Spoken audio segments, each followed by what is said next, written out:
Right now, there are several major developments from a proposed stimulus to a tech Cold War and rising tensions in Venezuela that are creating a complex web of risks and opportunities that could directly impact your finances. So, for years, we've been taught that personal finance is just about what happens domestically here at home or what you do at home.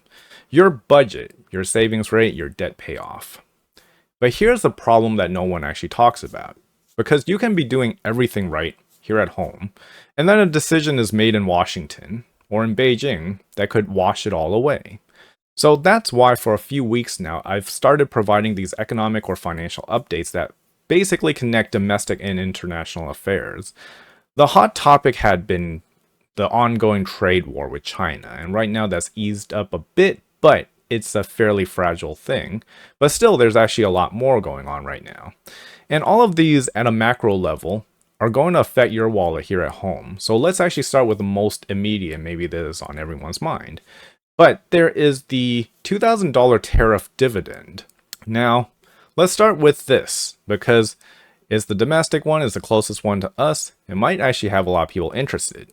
Now, on the surface, a direct payment sounds amazing. It sounds great. And we need to look at the mechanics behind this, though. The plan is to fund this from tariff revenues, but the math is a little bit challenging because annual tariff revenue has been estimated at a few $100 billion, and that's in contrast to the deficit for this year, so fiscal 2025, of about $1.8 trillion. So in order to send these checks, the US government would likely have to borrow money, adding to the already huge national debt. So many analysts are actually currently skeptical about this $2,000 stimulus materializing. And furthermore, the tariffs are essentially a tax that we pay because the US importers pay this tax, but then they pass on that cost largely to you as a consumer. And it comes to you in the form of higher prices for goods. So this stimulus you could actually see it as basically getting a small portion of your own money back after your cost of living has already gone up.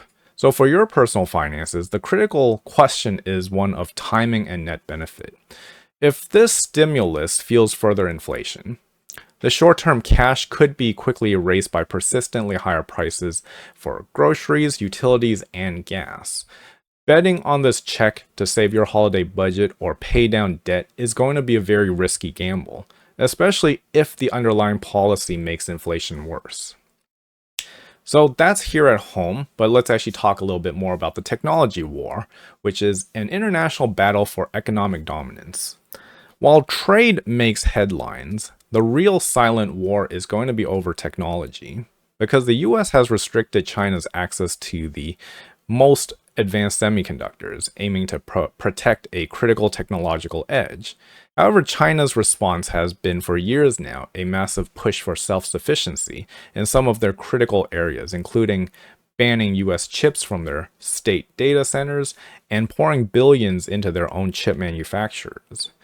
And this isn't just a government story, it's not just a war between two governments. It's going to affect your investments. And for anyone with a retirement fund or a 401k, you most likely have investments. The US tech sector, in particular companies like Nvidia, they've seen their valuations soar, driven by AI fervor. However, this is going to create a potential bubble if it's based more on speculation than profit. Meanwhile, China's focus on building its own technology infrastructure could also create long-term competition that challenge US corporate dominance.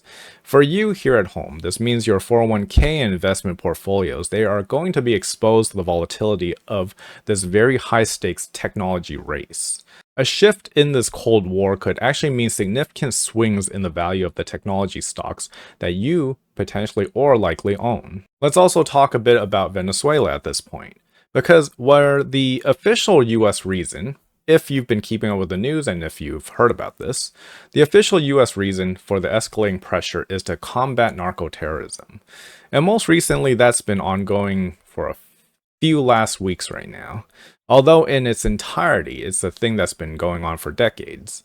Onto the official reasoning, many analysts are actually skeptical, pointing to Venezuela's vast oil reserves, which is the largest known amount in the world, as the US's primary goal. And that's a bit of a running joke now that wherever is oil, you'll find the US. Furthermore, even Trump himself has basically discussed how before he had left office the last time, Venezuela was on the verge of collapse, and we would have just taken the oil rather than having to buy it or having the opportunity to buy it. But whether the reality is combating drug terrorism or for oil, is this new engagement actually something that's going to be helpful to the average American or to you here at home? So whatever your political leanings, it's really important to remember to separate the nation's geopolitical goals from the household, because sometimes they don't match one to one or they don't mirror each other. And ultimately, your duty is to your household, your family, and your children. So it's important to really understand the reality of things and not just whatever agenda you're being fed. So let's actually discuss this. Number one is the gas pump factor. Even the threat of a conflict in any major oil producing region, that causes volatility. An actual military engagement would likely spike global oil prices, meaning you'd end up having to spend more just to fill your tank, regardless of whatever the long-term strategic goal is. And this isn't just speculation, it's not just a hypothetical. It happened when we invaded Iraq in 2003, during the Libyan civil war in 2010s, and most recently with the Ukraine-Russia war. All of these caused cost per barrel of oil to shoot up.